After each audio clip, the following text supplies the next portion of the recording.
పొద్దు పొద్దున్నే ఏదైనా రెసిపీ చేయమని మంచి స్వీట్ చేయమని అడుగుతారు కదా పిల్లలు. కప్పడంతా గోధుమ పిండి, కొంచెము ఉప్పు, ఒక కప్పెడు చక్కెర, కావాల్సినన్ని పాలు ఎక్కువ ఉంటే పాలు ఎక్కువ వేసుకోవచ్చు, లేదంటే కొన్ని నీళ్ళు కూడా యూజ్ చేయొచ్చు.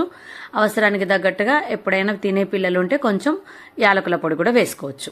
అలా నీళ్లు వేసి కొంచెం పెరుగన్నంలాగా కలిపేసి మనం అట్టు వేసుకోవడమే. ఎంత సింపుల్ రెసిపీ తెలుసా. పొద్దున్నే ఏ కర్రీ లేకున్నా స్వీట్ కావాలి అంటే హ్యాపీగా ఒక 5 మినిట్స్ ఆర్ 10 మినిట్స్ లోపు మనం కంప్లీట్ చేసేయచ్చు ఈ రెసిపీని. షార్ట్ బ్రేక్స్కి స్కూల్కి అలా పంపించేసేయచ్చు.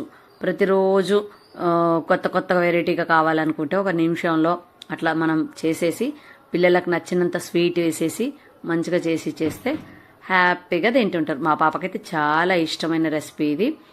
నాకు కూడా చాలా తొందరగా పని అయిపోతుంది. హ్యాపీ. బాగుందా స్వీట్ అప్ప? చూడు, వేడి స్వీట్ అప్ప. నా ఫేవరెట్. ఓ.